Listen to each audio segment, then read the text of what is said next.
প্ৰতিষ্ঠান অৱস্থান কৰিছে আমি নিশ্চয় জানিছো তেওঁলোকে যে অলপ দূৰলৈ আগুৱাই যায় আপোনালোকে নিশ্চয় গম পাইছে যে আমি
পূৰ্ণভূমি আৰু এই পূৰ্ণভূমিত আজি হাউলি ৰাস উদযাপন সমিতিয়ে যি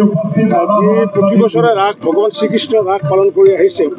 আজি পুনৰ তেওঁলোকে ৭,০০০ মহিলাৰ জৰিয়তে যি নাম পৰিৱেশন কৰিলে থিয় নাম বিশেষকৈ গুৰুজনাই মহাপুৰুষ শ্ৰীমন্ত শংকৰদেৱ মাধৱদেৱে প্ৰৱৰ্তন কৰা থিয় নাম দিহা নাম যদিও অসমত হৈছে কিন্তু থিয়া নামৰ ৭,০০০ দৃশ্য দেখিবলৈ মই জীৱনৰ প্ৰথম এইটো দেখিছোঁ আৰু জীৱনৰ দ্বিতীয় নান্দনিক দৃশ্য এইটো কাৰণ কি প্ৰথম আছিলে মই ১৬,০০০ গায়ন বায়নে একেলগে খোল বজাইছিলে যোৰহাটৰ তিতাবৰত সেইটো নান্দনিক দৃশ্য মই দেখিছিলোঁ আজি দ্বিতীয় নান্দনিক দৃশ্য মই হাউলিত দেখিলোঁ আৰু যাৰ কাৰণে এই নান্দনিক দৃশ্যৰ যি পৰিৱেশ তাৰ কাৰণে মই নামতীসকলক আন্তৰিক ধন্যবাদ জনাইছোঁ আমাৰ হাউলি ৰাস উদযাপন সমিতিৰ সভাপতি হেমেন দাসকে আদি কৰি সকলোকে আন্তৰিক ধন্যবাদ জনাইছোঁ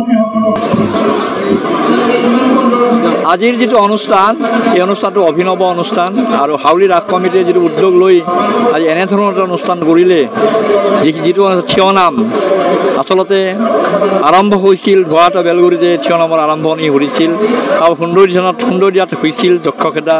যক্ষ খেদিবলৈ তাৰপিছত এইটোৱে পৰৱৰ্তী সময়ত থিয় নাম হিচাপে বিশেষকৈ সমগ্ৰ অসমতে বিয়পি পৰিল আৰু বৰপেটাই এই বিষয়ত বিশেষ ভূমিকা লৈ আহিছিল আৰু আজি যিটো প্ৰদৰ্শনী হ'ল ৭,০০৯গৰাকী মহিলা কেইবাখনো জিলাৰ ১২খনমান জিলা হয় নেকি কেইবাখনো জিলাৰ মহিলাসকলে আহি একেলগে থিয় নাম প্ৰদৰ্শন কৰিলে ইয়াৰ তাল মান সুৰ লয় এই গোটেইখিনি ইমান সুন্দৰ আৰু মানে বিশেষকৈ তেওঁলোকৰ বেগ ঘোষা অৰ্থাৎ এটা অসমীয়া জাতিৰ এটা উন্নত সংস্কৃতিৰ গঢ়ি গৈছিল গুৰু দুজনাই আৰু আজি যেন সেইটো প্ৰদৰ্শন হৈ ইয়াকে প্ৰমাণ কৰিলে যে অকল এইটো জনপ্ৰিয় অকল অসমতে নহয় বা অসম বুকছতে ৰেকৰ্ড নহয় ই ভাৰতবৰ্ষতো ই নিশ্চিতভাৱে স্থান পাবলৈ সক্ষম হ'ব অকল ভাৰতবৰ্ষ নহয় আমি অনুভৱ কৰোঁ যে এনেকুৱা এটা সাংস্কৃতিক অনুষ্ঠান ঐতিহ্যপূৰ্ণ অনুষ্ঠানে নিশ্চিতভাৱে বিশ্বতো স্থান পাবলৈ সক্ষম হ'ব শৰ্মা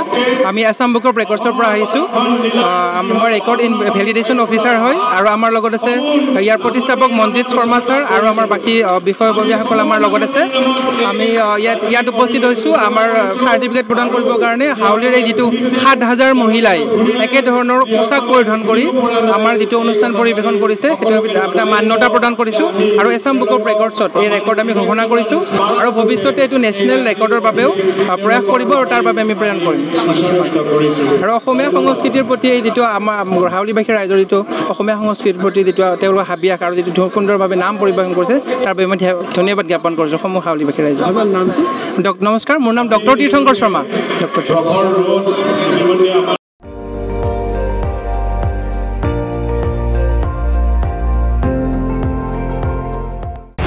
আপুনি চাই আছে ND24 সৰ্বশ্ৰেষ্ঠ নহয় সৰ্বোত্তমৰ দৌৰ